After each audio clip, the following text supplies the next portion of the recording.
मेरी इस दुख की घड़ी में मेरा साथ देने के लिए धन्यवाद।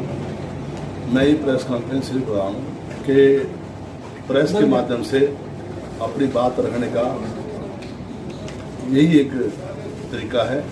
आप सबको पता है मेरे से जो घटना घटी,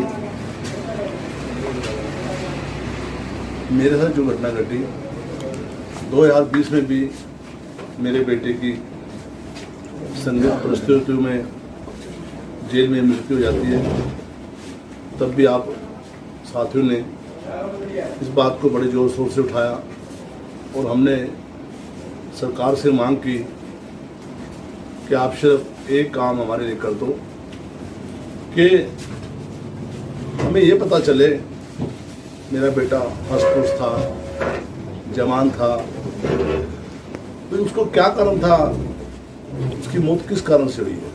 अगर कोई बीमारी थी तो उसको रेफर क्यों नहीं किया गया। हमने मुख्यमंत्री से मिलके मांग रखी। मुख्यमंत्री ने कहा मैं एसआईटी गठित करता हूं और आपको बिल्कुल इंसाफ मिलेगा। कोई एसआईटी गठित नहीं और हमने मुख्यमंत्री से मिलने का समय मांगा बार बार और वो टालते रहे। हमने जो उनके ओएसडी हैं उनको फ़ोन लगाया, वो कहे आप हमें ही बता दो। हमने कहा हमारी कुछ दिक्कतें हैं वो हम सीएम साहब को बताना चाहते हैं जो हमारे से घटना घटी उसका। फिर 30/12 को, उससे पहले मुझे एसपी साहब ने बुलाया दिवाली के आसपास, बोला आपकी जान को खतरा है। हमने कहा हमें खतरा किसी से होता है कि हमारे पास रिपोर्ट है कि आपकी जान को खतरा है, हम आपको हथियारबंद आदमी देते हैं अपने आवश्यक। मैंने मना कर दिया। 30/12 को मेरे बेटे के ऊपर 7 बजे गोलियों की बौछार कर दी जाती है और हमलावरों की पहचान नहीं होती और बार बार हम प्रशासन से मिलते हैं और पूछते हैं कोई पकड़ा गया या कोई जानकारी मिली। प्रशासन 4 महीने में पुलिस उनको अरेस्ट नहीं कर पाई और वो यहीं घूमते रहे। हमें लोग बताते आज यहाँ थे, हम पुलिस को बताते ठीक है जी हम रेड कर रहे हैं, हमारे रह के कहने के बाद भी मुझे सिक्योरिटी दे दी। सिक्योरिटी देने के बाद यहाँ गार्ड बिठा दी और वो बिना कारण बताए वो गार्ड हटा दी और कहा जी आपको एक गनमैन दे रहे हैं, आपके पास ये गनमैन रहेगा पक्का। मैंने कहा कोई इसका रिटर्न दे दो जो ये ड्यूटी करे, एक रहे दूसरा चला जाए। तो प्रशासन ने कहा जी जो अधिकारी थे हमें यही आदेश है। फिर 15 तारीख को मेरा बेटा एक शादी समारोह में शामिल होने गया और वहाँ घात लगाकर उस पर हमला कर दिया, गोलियों की बौछार कर दी। जो साथी थे उसके साथ उनको भी गोली लगी और मेरी बेटे की मौत हो जाती है।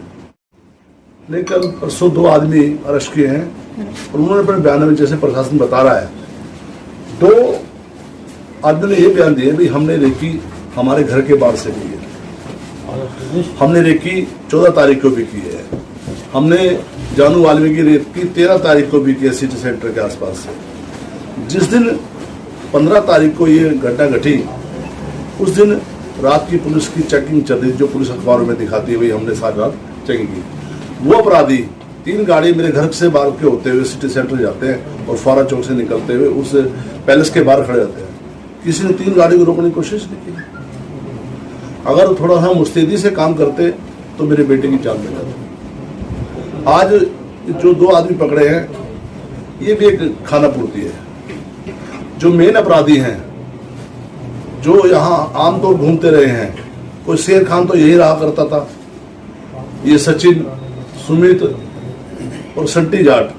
हमने बार बार कहा भाई हथियारों के सप्लायर हैं, इनका पुराना आपराधिक रिकॉर्ड है, इनके खिलाफ 40-42 मुकदमे हैं, इनको पुलिस राउंड अप नहीं कर पाई। अब क्या कारण था, क्या उनकी मजबूरी रही होगी या क्या उनकी नाकामी है। अगर ये 4 महीने में एक लोकल अपराधी जो यहीं घूम रहे हैं, जिनका पेशा ही अपराध करना है, संगठित अपराध करते हैं, उनको नहीं ढूंढ पाए तो आम आदमी को तो इंसाफ क्या मिलेगा। मेरी आपके प्रेस के माध्यम से ये मांग है माननीय मुख्यमंत्री से भी। वैसे मुख्यमंत्री जी ने हमें पहले भी इंसाफ नहीं दिया, आज मेरा दूसरा बेटा भी चला गया और फिर मुझे कहते हैं जी आपको बाहर नहीं निकलना, आपकी जान को खतरा है। और 15 के बाद आज तक उनमें से कोई अपराधी गिरफ्तार नहीं हुआ। और हमारे समाज में रोष है, हमारे देश का पूरा समाज इकट्ठा होने जा रहा है। अगर सरकार ने जल्द से जल्द ये कार्रवाई को अंजाम नहीं दिया तो जो भी इस कानून घटना घटेगी या जो भी कानून बनेंगे उसकी जिम्मेवार सरकार होगी। अब आपकी जान को खतरा है। बीच में इन्होंने हटा ली। मैंने जो इनका ओएससी होता है जो ड्यूटी लगाता है उससे मैंने पूछा भाई ये गार्ड क्यों हटाई, कही हमें आदेश है ऊपर से। मैंने पूछा नहीं इस वारदात के जो 30 दिसंबर को वारदात हुई, इससे कितने दिन पहले हटाई? इसके दो महीने गार्ड हमारे पास रही और ये घटना 15 तारीख से 20-25 दिन पहले गार्ड हटा दी। यानी 30 दिसंबर के बाद जो घटना घटी उसकी हटा ली। और एक गनर जो अंगरक्षक है मुझे दे दिया गया और मैंने कहा भी इसका रिटर्न रिलीवर दो उसका, ताकि ये अगर अपने घर छुट्टी जाए तो मेरे पास एक आदमी रहे। और आनंद फानन में 15 तारीख की वारदात को देखते हुए इन्होंने इस गनमैन को सस्पेंड कर दिया। तो अब आपकी जान को खतरा नजर आ रहा है? मेरे साथ इतना बड़ा हादसा हुआ, मेरे 2 बेटे चले गए, उसके बाद भी ये सवाल शक के दायरे में तो नहीं है। बेशक तो वो अपराधी हैं जिनका पेशा है, वो मुझे भी मारना चाहेंगे, मेरे परिवार को भी मारना चाहेंगे ताकि उनके खिलाफ कोई मुद्दा न रहे। अब जो 2 आरोपी पकड़े हैं तो क्या ये उनके साथ थे या आपको कुछ? अब पुलिस कह रही भी उनके साथ थे। अब पुलिस ने कहा भी इन लोगों ने रैकी की है, ये तो पुलिस ही बता रही ना, हमें तो पुलिस के बयानों से मालूम पड़ा ना। भाई ये लड़के जिस दिन जानू गाजियाबाद से आता है शाम को घर, ये उसके पीछे आए चल के, फिर घर से निकलने के लिए बारात शादी के लिए जाता है तो ये तब उसके पीछे थे 3 गाड़ियाँ। वो बारात घर तक पहुंचता है तब भी उसके बाहर खड़े रहे। वो अंदर शादी समारोह में शामिल रहता है तो ये बाहर उसकी इंतजार करते हैं उसको मारने के लिए। जब रात की गश्त चेकिंग पूरे जिले में थी जिसका दावा करते हैं अपने इतने अपराधी पकड़े इतने पकड़े, तो क्या ये 3 गाड़ी हैं जिसमें अपराधी बैठे हुए थे, सारे चौकों से गुजरी, किसी ने उनको रोका नहीं।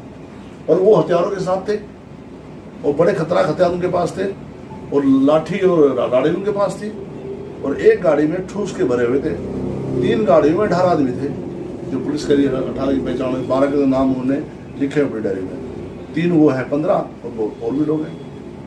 तो क्या इस पूरे मामले में पुलिस की कार्यप्रणाली के बारे में कहते हैं? आपको बता तो रहा हूँ, बता तो रहा हूँ कि मेरे गार्ड को हटा दिया गया। एक तो वो कहते हैं आपके परिवार को खतरा है, ऊपर से पुलिस की जो गार्ड थी उसको हटा लिया। मैंने उनके ओएससी से बात की, भाई आपने गार्ड क्यों उठाई? बोले ऊपर के अफसर गा देते हैं। ठीक है, बोला 1 गन में रहेगा आपके पास, इसी से आप काम चलाओ। ठीक है, उसके बाद मेरे बेटे की हत्या हो जाती है। अब गार्ड का क्या करना है? एक बात आती है राजेंद्र।